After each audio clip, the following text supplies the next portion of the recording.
오늘은 우리 주님께서 오셨던 그날을 기억하며 다시 오신다 약속하신 그 말씀을 기다리는 대림절 네 번째 주일입니다. 지난 한 주간도 평안하셨지요? 우리 주님을 더 깊이 묵상하며 지내고 계시지요? 아멘. 네, 이제 성탄절이 이틀밖에 남지 않았습니다. 오늘과 내일이 지나고 나면 2000년 전에 감히 하나님의 아들이신 그분께서 이 낮고 낮은 이 땅으로 내려오셨던, 우리를 어둠에서 빛으로 밝혀주셨던 그날이 밝아오게 됩니다. 사랑하는 여러분, 오늘까지 대림절을 어떻게 보내셨든지 오늘과 내일만큼은 정말로 주님을 깊이 묵상하며 지내시길 바랍니다. 그리고 성탄절 아침에 우리가 함께 이 자리에 다시 모여서 기쁨의 예배를 우리 주님께 올려드리십시다. 다시 한 번 더 말씀드립니다. 성탄절은 산타클로스에게 선물 받는 날이 아닙니다. 연인과 사랑을 속삭이는 날이 아닙니다. 우리를 죄에서 구원하시려 이 땅에 오신 주님을 묵상하고 그분으로 기뻐하는 날입니다. 기쁨의 성탄절을 보내는 저와 여러분 되시길 바랍니다. 오늘 말씀은 이사야 선지자가 전했던 예언의 말씀 중에 특별히 그가 전했던 우리 주 예수 그리스도, 그 메시아에 관한 말씀 중에 또 하나의 구절입니다. 우리가 지지난주에도 이사야에 대해서 잘 살펴보았는데 다시 한번 살펴보자면, 이사야 선지자는 우시아에서부터 시작해서 요담과 아하스, 히스기야에 이르기까지 꽤 오랜 시간 동안 남유다에서 활동했던 선지자입니다. 아마도 이사야는 예루살렘에서 태어나서 계속 거기 머물렀던 것 같습니다. 특별히 히스기야 왕 때는 이 아수르 제국의 공격에 마음이 조급해진, 또 많이 두려워하고 떨리게 된 히스기야 왕과 함께 손을 맞잡고 하나님께 기도해서 이 아수르로부터 건져내시는 하나님의 구원을 누리기도 했던 그런 선지자였지요. 우리가 구약의 많은 선지자들의 이야기를 살펴볼 수 있지만 특별히 이사야를 손에 꼽는 이유는 그만큼 메시아에 관해서 많이 예언한 적이 없기 때문입니다. 다른 어떤 선지자도 그보다 많이 예언을 하지 못했습니다. 이사야는 우리 주 예수 그리스도께서 동정녀를 통해서 나실 것이다, 또 그가 어떤 사역을 하실 것인지, 또 어떤 고난과 죽음을 당하게 될 것인지를 우리에게 잘 전해 주었죠. 그런데 오늘 말씀을 통해서 이사야가 특별하게 우리에게 전하는 것은 기뻐하라라는 메시지입니다. 기뻐하라, 기뻐하라. 도대체 이사야는 무엇 때문에 우리에게 기뻐하라는 것일까요? 또 어떤 만큼, 어느 정도만큼 우리에게 기뻐하라는 것일까요? 이제 말씀에 깊은 데로 나아가서 함께 살펴보도록 하겠습니다. 먼저 오늘 본 말씀 1절과 2절을 함께 읽어봅시다. 시작! 광야와 메마른 땅이 기뻐하며 사막이 백합화같이 피어 즐거워하며 무성하게 피어 기쁜 노래로 즐거워하며 레바논의 영광과 갈멜과 사론의 아름다움을 얻을 것이라. 그것들이 여호와의 영광 곧 우리 하나님의 아름다움을 보리로다. 아멘. 이 말씀은 어떤 말씀인가? 여기 보니까 광야라고 하는 것이 나옵니다. 메마른 땅이라는 것도 나오고 사막이라는 것도 나옵니다. 그리고 이 땅들 보러 기뻐하라, 기뻐하라, 너희가 기쁘게 될 것이다 라고 이야기를 하죠. 광야는 어떤 땅일까요? 메마른 땅은 어떤 땅일까요? 사막은 어떤 땅일까요? 준비된 사진을 한번 보도록 하겠습니다. 먼저 첫 번째 광야 사진입니다. 제 얼굴 말고 광야 사진.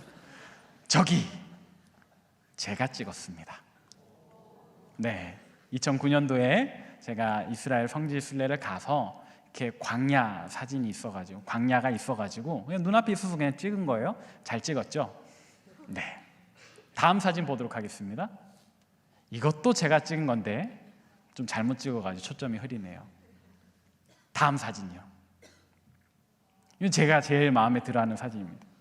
근데 여러분, 이렇게 광야 사진 3장을 봤는데 사실 메마른 땅이라는 말과 광야는 거의 같은 의미입니다. 광야, 메마른 땅에 관한 사진을 여러분들이 보셨습니다. 여러분, 저기에서 혹시 풀을 찾아보셨습니까? 나무를 보셨습니까? 없습니다. 광야와 메마른 땅의 특징은 물이 없는 곳입니다. 물이 없기 때문에 생명이 살 수 없습니다. 심지어는 풀과 나무조차도 살 수 없는 곳이 광야입니다. 자, 그렇다면 다음 사진, 사막의 사진을 보겠습니다. 저기가 사막입니다. 자, 사막과 광야의 차이는 무엇일까요? 광야는 그래도요, 물이 없다라는 점, 그래서 생명이 살 수 없다라는 점까지인데, 사막은 좀 더 갑니다. 광야에는 그래도 바위라도 있는 거예요. 그래서 바위 틈 사이사이에 여우라든지 다른 짐승들이 살기는 살지만, 사막은 그마저도 없는 곳, 모진 풍파가 불어서 바위조차도 다 깎여버린 곳, 그래서 먼지와 모래만 있는 곳이 바로 사막입니다. 광야, 메마른 땅, 사막의 공통점은 생명이 살 수 없다는 그런 공통점이 있죠. 그런데 오늘 본문에서 이사야가 말했던 광야와 메마른 땅과 사막은 어떤 특정한 지역을 의미하는 것이 아닙니다. 자, 이스라엘 북부의 어떤 광야야 기뻐해라, 이런 의미가 아닌 거예요. 자, 레바논 서쪽에 있는 사막아 기뻐하라, 이런 의미가 아닌 거예요. 그러면 오늘 본문에서 이사야가 이야기하는 광야와 메마른 땅과 사막은 어디일까요? 그것은 바로 그만큼 강팍해져 버린, 그만큼 메말라져 버린 우리의 영혼을 이야기를 하는 겁니다. 이때 당시에 이스라엘 사람들은 하나님을 경외하기를 잃어버려 세상의 가치관을 쫓아 살다 보니 그 마음이 점점 메말라 버렸습니다. 그 안에 생명력이라고는 찾아볼 수 없게 되었습니다. 물론 우리 히스기야의 이 예배 갱신 운동으로 인해서 잠깐 또 촉촉해진 적이 있긴 하지만 그마저도 곧 메말라 버리고 말았던 것이 그때 당시의 사람들의 영성입니다. 이사야는 그렇게 메말라 버린 사람들의 가슴을 향하여 오늘 본문을 외치는 겁니다. 기뻐하라. 왜요? 오늘 말씀에 보니까 이런 구절이 나와요. 그것들이 여호와의 영광 곧 우리 하나님의 영광을 보리로다. 메마른 우리 영혼이 기뻐해야 하는 이유가 있는데 그것이 뭐다? 우리 여호와의 영광, 우리 하나님의 아름다움을 보게 될 것이기 때문에. 그럼 여기에서 이사야가 말하는 우리 여호와의 영광은 무엇일까요? 우리 하나님의 아름다움은 무엇일까요? 우리가 조금 이따 다시 살펴보겠습니다. 자, 이제 중요한 것은 이사야가 이제 그냥 기뻐하라라는 말에서 더 강한 권면을 우리에게 던져줍니다. 그건 오늘 본문 말씀 3절과 4절인데 함께 읽어보도록 하겠습니다. 시작. 약한 손을 강하게 하며 떨리는 무릎을 굳게 하며 겁내는 자들에게 이르기를 굳세어라, 두려워하지 말라. 보라, 너희 하나님이 오사 보복하시며 갚아주실 것이라. 하나님이 오사 너희를 구하시리라 하리라. 아멘. 이야기를 하라는 겁니다. 그냥 혼자 기뻐만 하지 말고 너희 주변에 있는 사람들, 특별히 약한 손, 힘이 없고 떨리는 손을 가진 이들, 또 무언가 세상에서 잘 풀리지 않아서 괴로워하고 있는 이들, 또 두려워할 것, 무서워할 것이 많아서 무릎이 떨리는 이들을 굳세게 하라고 이야기를 하는 겁니다. 특별히 겁내는 자들에게 이야기를 하라고 하는데, 여기서 말하는 겁내는 자들은 그 마음이 굉장히 심약해진 사람들인 거예요. 가진 것 하나 없어서, 내세울 것 하나 없어서 오늘 하루 무엇을 먹을 수 있을까, 뭘 먹을까를 고민하는 게 아니라 뭐라도 먹을 게 있을까를 두려워하는, 겁내하는 그런 가난하고 연약하고 소외된 자들에게 가서 보라, 우리 하나님이 오신다라고 위로하라는 겁니다. 권면하라는 겁니다. 굳세어라라고 이야기를 하라는 겁니다.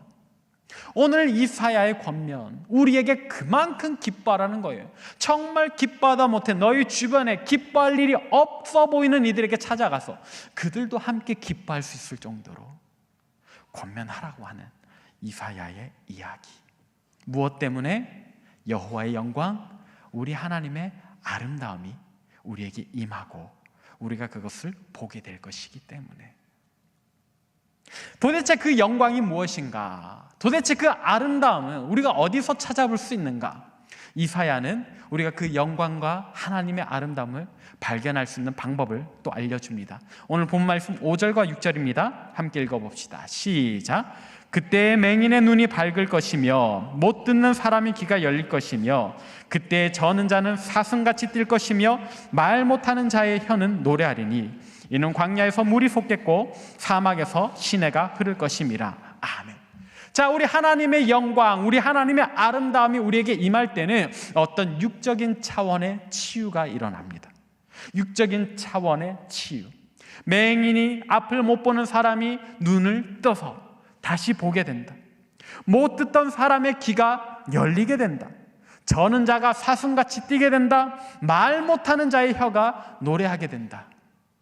이런 육적인 고난과 고통의 치유 언제 일어났습니까?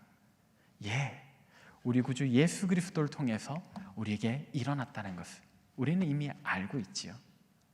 이것은 예수님 스스로도 증언하시는 말이 있습니다. 누가복음 7장 20절과 22절 말씀을 제가 읽어드리도록 하겠습니다. 그들이 예수께 나와 이르되 세례 요한이 우리를 보내어 당신께 여쭈어 보라고 하기를 오실 그이가 당신이 오니까 우리가 다른 일을 기다리오리까 하더이다 하니 마침 그때에 예수께서 질병과 고통과 및 악기 들린 자를 많이 고치시며 또 많은 맹인을 보게 하신지라. 예수께서 대답하여 이르시되 너희가 가서 보고 들은 것을 요한에게 알리되 맹인이 보며 못 걷는 사람이 걸으며 나병 환자가 깨끗함을 받으며 귀먹은 사람이 들으며 죽은 자가 살아나며 가난한 자에게 복음이 전파되라 하라. 아멘. 이 말은요, 세례 요한이 감옥에 갇혀 있는 동안에 예수님에 대한 소식과 소문이 자꾸 들려오니까 확인을 하는 거예요. 제자들을 보내가지고 오실 그이가 당신이 오니까 이사야가 전했던 그이가 당신이 맞습니까? 이사야가 우리에게 예언했던 그 여호와의 영광 하나님의 아름다움이 당신이 맞습니까? 아니면 우리가 다른 일을 더 기다려야 합니까? 그때 예수님 말씀하시지요. 제자들에게 이야기합니다. 너희가 본대로 가서 얘기해. 내가 숨어서 하는 거 아니잖아. 너희 앞에서 치유하고 있잖아. 맹인들을 보게 하지 않니? 못 듣는 자를 다시 듣게 하지 않니? 저는 자를 걷게 하지 않니? 심지어는 죽은 자도 살아났다라는 것. 예수님께서 이 땅에 사역하실 때 3명의 사람을 소생케 하셨지요. 그리고 이제는 우리 모두에게 영원한 생명과 부활의 소망을 주시지 않으셨습니까?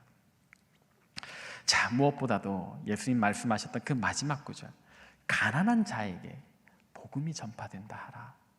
오늘 본문인 이사야서의 표현으로는 겁내는 자들에게 우리 주님이 오신다 하는, 우리 주님이 오셨다 하는 그 소식이 전해지는 거죠. 우리 구주 예수 그리스도께서는 성탄절에 오셨던 그분은 참으로 여호와의 영광, 하나님의 아름다우심을 여러분 믿으시길 바랍니다. 그러나 이런 육적인 차원의 치유만으로 과연 우리가 그분을 하나님의 아름다움이라고 할 수 있는가? 여호와의 영광이라고 할 수 있는가? 오늘날 의학이 발달하고 나서는 사실 맹인을 보게 하는 것, 못 듣는 자를 듣게 하는 것은 의사들도 할 수 있는 일이지 않습니까? 또 간혹 플라시보 효과라고 해서 자기가 그렇게 믿다 보면 또 그런 어떤 치유가 일어나지 않습니까? 그렇다면 이런 육적의 치유가 있으면 무조건 하나님의 영광, 여호와의 아름다움이라고 할 수 있는가? 그게 아닌 거예요. 그래서 이사야는 두 번째 이야기를 또 우리에게 전해주는데 이것은 영적인 차원의 치유입니다. 육적인 차원의 치유와 영적인 차원의 치유. 근데 이 영적인 차원의 치유는 무엇을 의미하는가? 오늘 본문 말씀 6절 하반부부터 끝절까지인데 좀 기니까 제가 빨리 읽도록 하겠습니다. 이는 광야에서 물이 솟겠고 사막에서 시내가 흐를 것임이라. 뜨거운 사막이 변하여 못이 될 것이며 메마른 땅이 변하여 원천이 될 것이며 승냥이 눕던 곳에 풀과 갈대와 부들이 날 것이며 거기에 대로가 있어 그 길을 거룩한 길이라 일컫는 바 되리니 깨끗하지 못한 자는 지나가지 못하겠고 오직 구속함을 입은 자들을 위하여 있게 될 것이라. 우매한 행위는 그 길로 다니지 못할 것이며 거기에는 사자가 없고 산한 짐승이 그리로 올라가지 아니하므로 자, 제가 천천히 읽은 부분이 특별히 있죠. 어떤 부분이었습니까? 거기에는 대로가 있어 그 길을 거룩한 길이라 일컫는 바 될 것이며, 광야에서 물이 솟아난대요. 사막에서 시내가 흐른대요. 뜨거운 사막이 변해서 물이 한가득 고여있는 못, 호수가 이루어진대요. 또 거기에는 어떤 대로가 있는데, 이것을 성경의 다른 표현으로는 시온의 대로라고 이야기를 합니다. 여기에는 사자도 없어요, 사나운 짐승도 없어요, 우리를 해할 만한 어떤 권세도 없는 거예요. 그리고 그 길로 가는 자는 오직 여호와의 구속함과 속량함을 받은 자들만 갈 수 있는데, 그들이 무엇을 하며 기쁨의 노래를 부르며 시온에 이른다. 나는 길이요 진리요 생명이니 나로 말미암지 않고는 아버지께로 올 자가 없느니라 말씀하셨던 우리 주님의 음성이 우리 귀에 들려오지요. 또 누구든지 나를 믿는 자는 그 배에서 생수의 강이 흘러 넘쳐나리라 하셨던 우리 주님의 음성이 또 우리에게 들려오지 않습니까? 참으로 예수님께서는 우리에게 영혼의 치유까지 이루어 주셨습니다. 이 영혼의 치유를 받은 자, 우리에게 있던 그 모든 무거운 죄짐을 벗어 던지고 우리 어깨에, 우리 영혼에 나 있던 그 모든 상처가 주님의 보혈로 치유받은 사람들은 정말로 우리 주님께서 말씀하셨던, 오늘 이사야가 이야기하는 이 시온의 대로로 걸어가 하나님의 성에 이르게 될 줄 믿으시길 바랍니다. 그러나 이것은 그냥 전설 같은 이야기가 아닌 거예요. 실제로 우리 가운데 이와 같은 영혼의 치유를 누린 사람이 있습니다. 많은 사람들이 있지만 특별히 한 사람의 예를 들어보도록 하죠. 그녀의 이름은 파니 크로스비입니다. 사진 한번 볼까요? 눈에 무엇을 쓰고 있나요?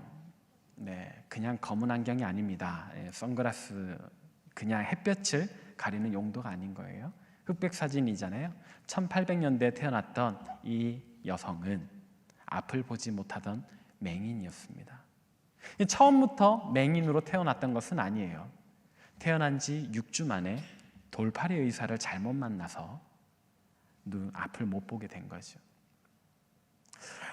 귀여운 여아이가 태어났습니다. 그런데 자꾸 눈에 이렇게 붉은 눈곱이 끼는 겁니다.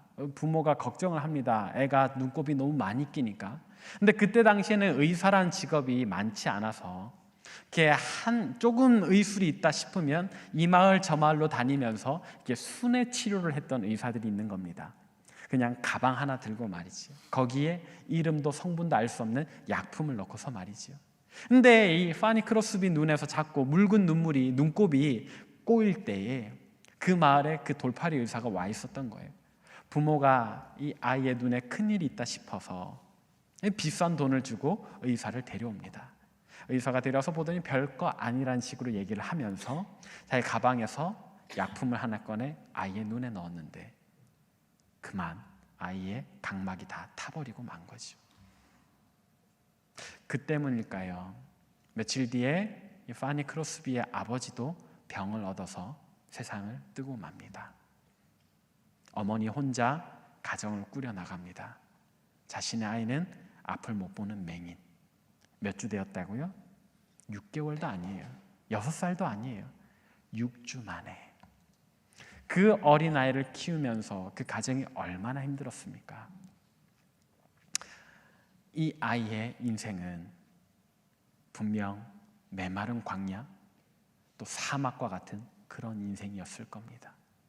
그런데요, 우리는, 많은 사람들은 그를 뭐라고 부르냐면 영혼의 전도자라고 이야기를 합니다. 왜냐하면 이 파니 크로스비가 자라나면서 외할머니 손에 컸습니다. 어머니가 바쁘니까요. 근데 이 외할머니가 이 아이에게, 앞 못 보는 아이에게 찬송가를 그렇게 많이 불러주는 거예요. 또 성경을 늘 읽혀주는 거예요. 그래서 이 파니 크로스비는 성경 한 권을 다 암송한다고 하죠. 그녀가 자기 인생 동안 지은 찬송시만 몇 편쯤 될까요?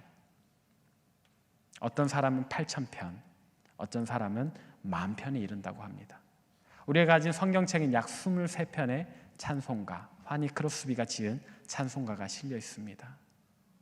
그의 묘비에는 어떤 글씨가 쓰여 있냐면 예수로 나의 구주 삼고, 우리가 그 찬양 가사를 알지 않습니까? 예수로 나의 구주 삼고 성령과 피로써 거듭나니 이 세상에서 내 영혼은 하늘의 영광을 누리도다.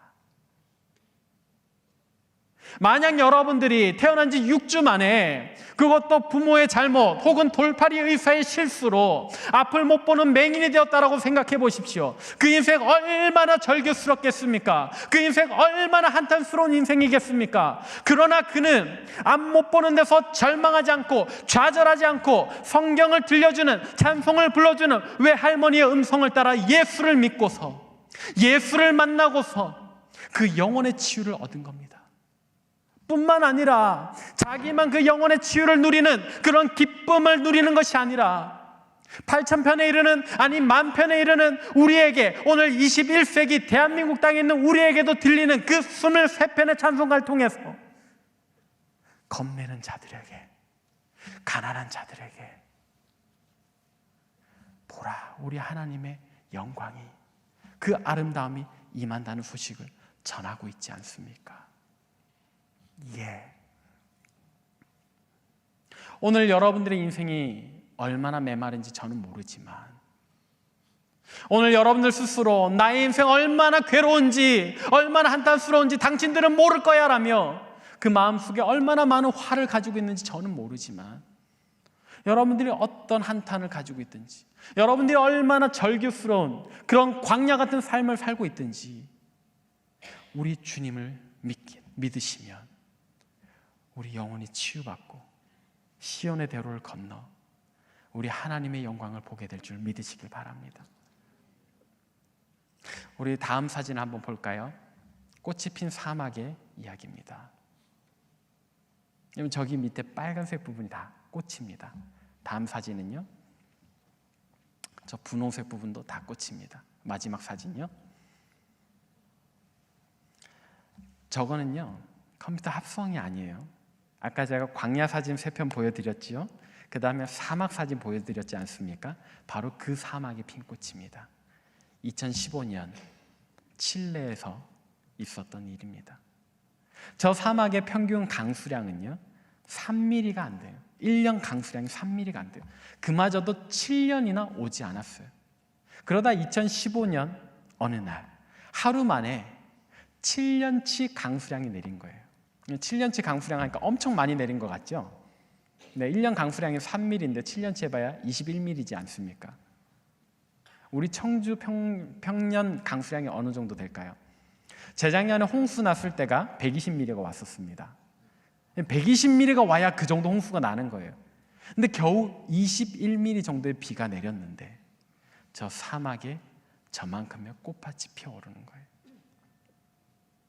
여러분, 단지 이 물리적인 피조세계 광야에 겨우 21mm 정도의 비가 내려도 저만큼 놀라운 역사가 일어나는데, 오늘 우리의 인생이 얼마나 메말라 버린 광야를 할지라도, 아무리 쩍쩍 갈라져 버린 광야를 할지라도 우리 주님 우리에게 오셔서 성령의 담비를 내려주시며 그 치유의 손길을 내밀어주시면 적어도 저것보다는 더 대단하겠지요. 하나님의 아들이시잖아요. 이 세상을 창조하신 분이시잖아요. 그분이 우리에게 임하시면 얼마나 놀라운 역사가 일어날까요? 사랑하는 여러분, 기쁨의 대림절을 보내시길 바랍니다. 우리 주님은 우리에게 기쁨이 되시려 이 땅에 오셨습니다. 우리 주님 우리에게 그렇게 기쁨을 주시려고 이 땅에 오셨습니다. 다시 한번 말합니다. 기억하십시오. 오늘 우리의 삶이 아무리 심각한 광야, 메마른 땅, 사막과 같을지라도 우리에게 육적인 치유도 주시고 영적인 치유도 주시고 시온의 대로를 놓으셔서 우리로 하여금 저 하나님의 성에 이르게 하시는 우리 주님, 우리에게 참으로 기쁨이 되시는 주님이십니다. 여러분 기뻐하십시오. 그리고 여러분 주변에 겁내는 자들, 소외되고 가난하고 연약하고 외로워하는 이들에게도 찾아가셔서 오늘 당신을 위하여 예수님께서 이 땅에 오셨습니다라는 복음을 전하시길 바랍니다. 그렇게 우리 자신도 기뻐하고 우리 주변의 이웃들도 굳세게 하는 저와 여러분 되시길 바랍니다. 우리 서로에게 인사하겠습니다. 예수님께서 당신에게 기쁨을 주십니다. 우리 이렇게 권면합시다. 우리 기뻐합시다. 예, 참으로 기뻐하는 저와 여러분 되시길 바랍니다. 우리 이제 이 찬양으로 주님 앞에 나아가실 텐데요. 주님 은혜를 감사합니다. 하나님, 오늘 이사야가 전한 예언의 말씀을 통하여 분명 우리 가운데 여호와의 영광, 하나님의 아름다움이 임함을 믿습니다. 그 영광은, 그 아름다움은 또 우리 구주 예수 그리스도의 심도 믿습니다. 하나님, 이제 주님을 믿는 믿음으로 우리가 이 대림절을 보내오니 주여, 오늘 메말라버린 광야와 같은, 사막과 같은 우리 인생을 주님의 꽃으로, 향기로, 아름다움으로 채워 주옵소서. 회복시켜 주옵소서. 우리가 주님으로 인하여 더욱더 기뻐할 수 있도록 주님 우리 삶을 붙들어 주옵소서. 또 하나님, 우리가 이 땅에서 육적인 회복과 치유만을 원하지 않게 오히려 영적인 회복과 그 치유로 인하여 더욱더 주님을 높이며 찬양할 수 있게 도와주옵소서. 우리의 무거운 죄짐이 벗겨졌다는 것을 진실로 믿게 하시고 그것으로 인하여 주님께 감사와 기쁨의 찬양을 올려드리게 하시며 또 우리만 누릴 것이 아니라 우리 주변의 이웃들, 특별히 어려운 일 당하고 소외되고 외면받고 있는 그 겁내는 자들, 그 가난한 자들에게로 하나님 우리를 보내주셔서 그들과 함께 주님을 높이고 찬양할 수 있도록 주여 우리를 도와주옵소서. 이를 위하여 우리가 홀리나잇으로 주님 앞에 나아갑니다. 하나님, 우리를 사용하여 주시고 또 우리 각자의 삶 속에서 개인이 또 복음을 전파하기를 소망합니다. 하나님, 용기 주시고 담대함도 주시고 기회도 주시고 또 실제로 우리가 주의 복음을 전할 때 그들도 함께 기뻐하는 풍성한 열매를 거두게 하여 주옵소서. 하나님, 2000년 전에 오셨던 주님을 기억하며 또 다시 오신다 말씀하셨던 주님의 그 약속을 기대하는 믿음으로 서는 주의 백성들 되게 하시고 이 거룩하고 복된 대림절 4번째 주일 정말로 주님 안에 기뻐하며 살아가는 주의 백성들 다 되게 하여 주옵소서. 이제는 우리 주 예수 그리스도의 은혜와 하나님의 진실하신 사랑과 성령의 위로하심이 오늘 이사야가 전한 우리 구주 하나님의 영광, 그 하나님의 아름다움 되시는 예수 그리스도 인하여 기뻐하기를 다짐하고 결단하며 또 우리만 기뻐할 것이 아니라 우리 주변에 억압받고 소외되고 외면받은 우리의 이웃들을 향하여 나아가서 그들도 권면하여 함께 주의 기쁨을 누리기를 소망하는 이 자리에 모인 모든 주의 백성들 머리 위에 또 세계 각지에서 목숨 걸고 사역하신 우리 선교사님들과 그 가정과 사역 위에 우리 주국 대한민국과 저 북녘 땅과 온 세계 열방 위에 이제로부터 영원토록 함께 하시기를 간절히 축원하옵나이다. 아멘.